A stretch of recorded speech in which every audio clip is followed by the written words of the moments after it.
All right, homies, we're back on part two. I'm just kind of working this can around in circles. That way I don't boil it. When I put it on top of the Uber Levine stove, it was that little stove works so good that it wasn't great for making pitch just because I don't want it to boil. Again, if I let this sap and the pitch boil, that's going to make it as soft as glass. It's going to make it brittle and shatter. And I don't want that. So now that my tin is cool to the touch, this is what we put the palmetto fibers in. I'm gonna back this off so I don't have to pay as much attention over there. And it's cool to the touch now, so let's take a peek inside and see if it worked. All right, it did. That's what we're wanting. So I'm gonna do the same thing to this as I did my charcoal. I'm just gonna smash this down a little bit more. And with this, I'm kind of twisting that stick around, and you're seeing I'm breaking those fibers up. And this is gonna make it to where it's like the consistency of fiberglass. This is our binder. This is gonna hold everything together in there.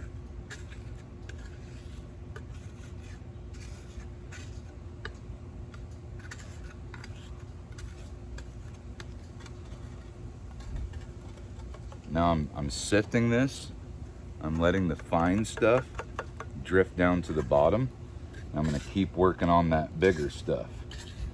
That way I'm not pulverizing the small stuff into dust, because I don't want that. I want little hairs. And you see, I put that entire thing full, and that's all we got. And that's all we need too.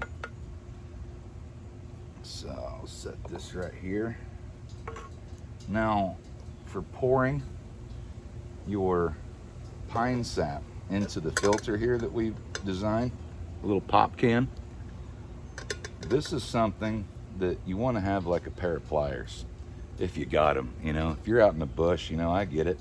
You know, but hey, if you're in your backyard like I am right now, I'm making sure I don't waste all this by accidentally dropping the hot can. So I'm not going to want to catch that, right? So I'm just picking it up, and I'm using this stick to keep some of the bigger stuff back. You see that? Whoop.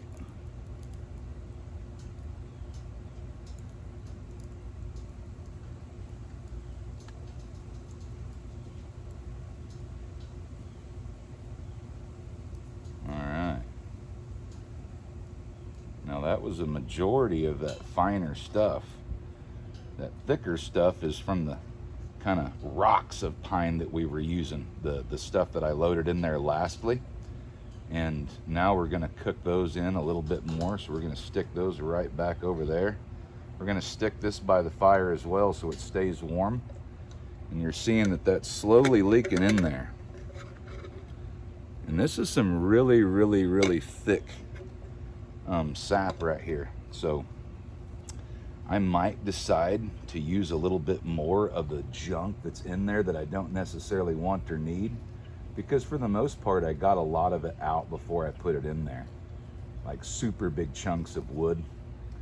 That way when I'm doing this in this mode, I don't have to be as precautious of getting big chunks of wood in there. You don't want big chunks of wood, because then your glue is going to have big chunks in it. In case anybody's wondering why I didn't want chunks of wood in there. See, that's why it's handy to have some pliers. I about knocked it over right there. About just let this fire go out as I'm talking in the darn video. I got a couple pieces of fat wood on standby in case I should need a little help as far as a little jump start.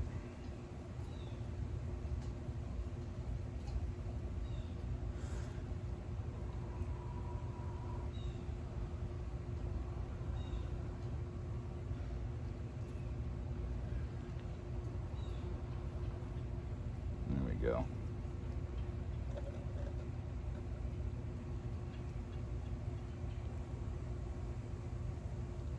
Yeah, that stuff is some slow drippage. See that? means I'm just gonna have to get it warmer, but I don't want it to boil. That's the trick, is not letting it boil.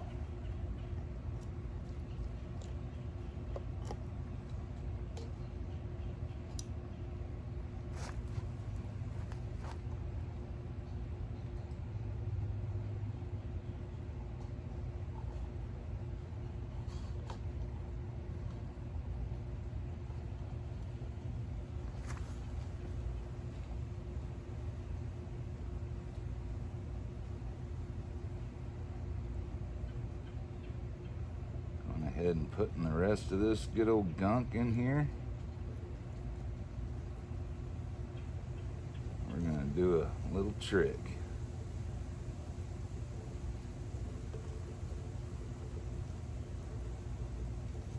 I've done this a few times, so kind of learned some of these little tricks along the way. Go ahead and set this back up here on the fire real quick just to get that last bit of it out. Whoa.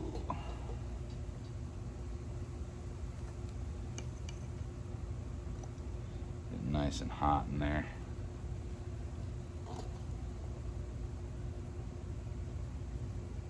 See, now the rest of it's kind of pouring out now. Got real nice and hot.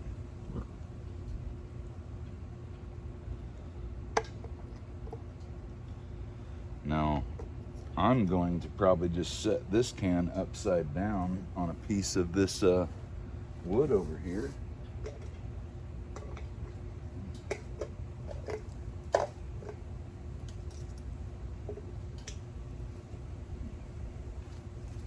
That way, that stuff that runs off in there will get nice and gooey.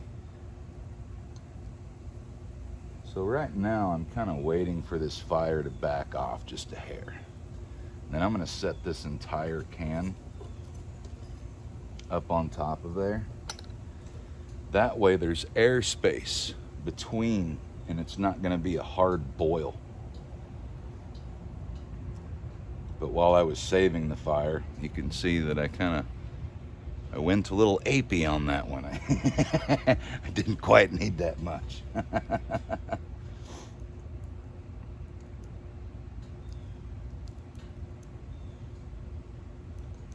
I'm gonna go ahead and throw a couple chunks of our beeswax in the bottom of that already though, so it warms up. That's okay if that boils.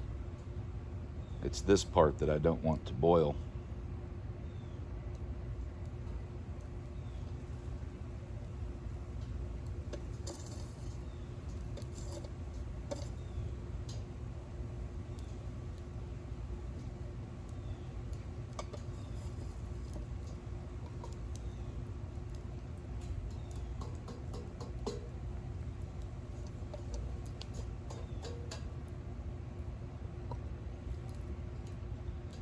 Set this up here and see how we do. It might still be a little bit too hot, and I might decide to just put it right back off.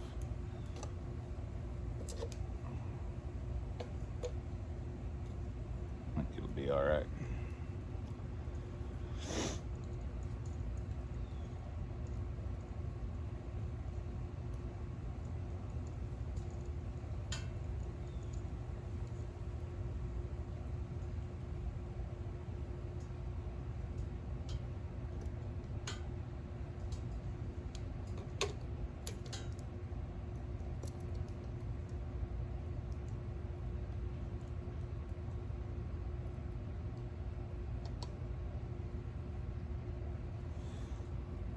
See, after all, I might go ahead and just decide to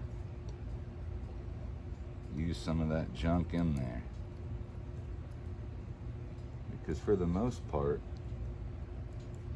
I have all the bigger pieces out.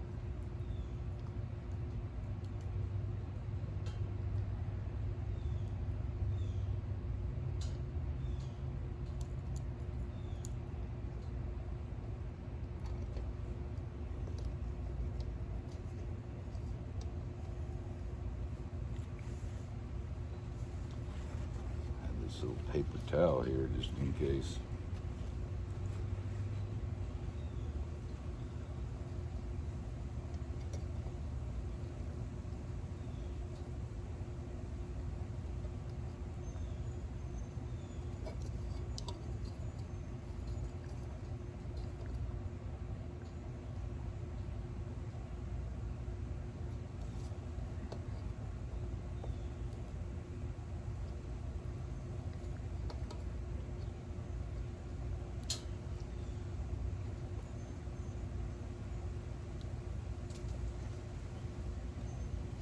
That piece right there. That's why I'm kind of looking at this. Like that, I don't want in there.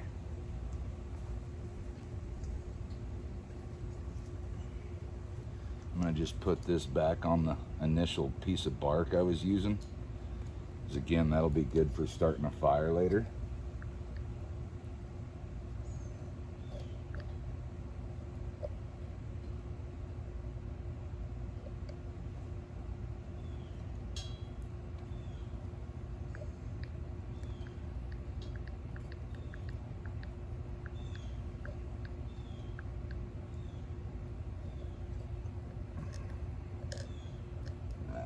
Another piece we don't want.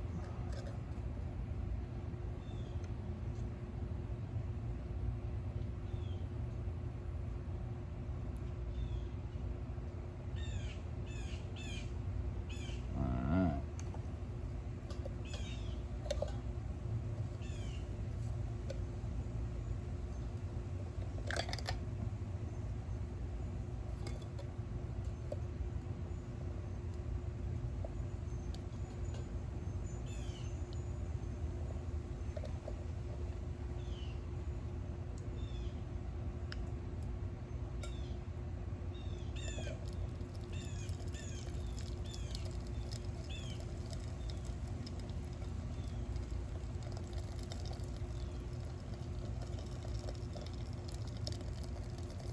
Very side popping, but I'm still backing it off because I don't want that.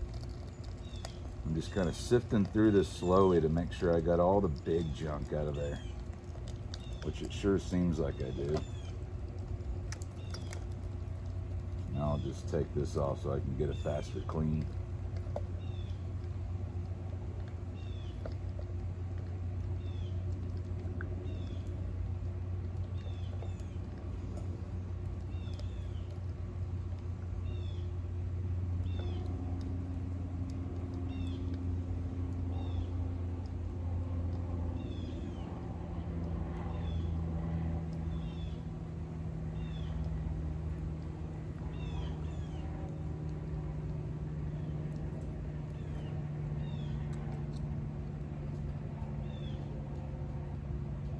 Not just mean to get that on my pliers. A bit easier to take care of that while it's still wet. Just go ahead and clean up your tool if you accidentally get some on there like that.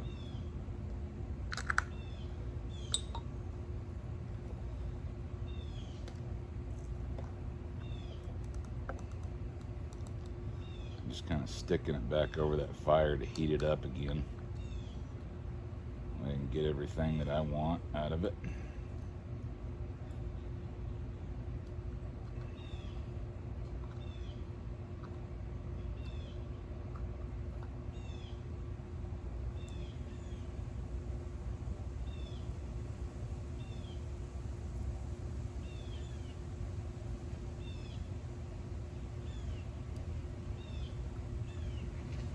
Perfect. We got all of our little gunk out of there. Let's set that down by our bark that we're going to use later for our fire. Go ahead and get the rest of that off our tools. It's a lot harder to clean up after you wait for it to harden. Some rubbing alcohol or some diesel works great to help get that off too. So I want to go ahead and stoke my fire a little bit here.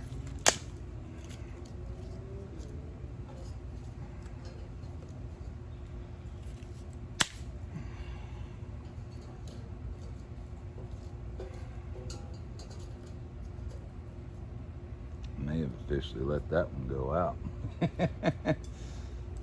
Ain't a whole lot left in there.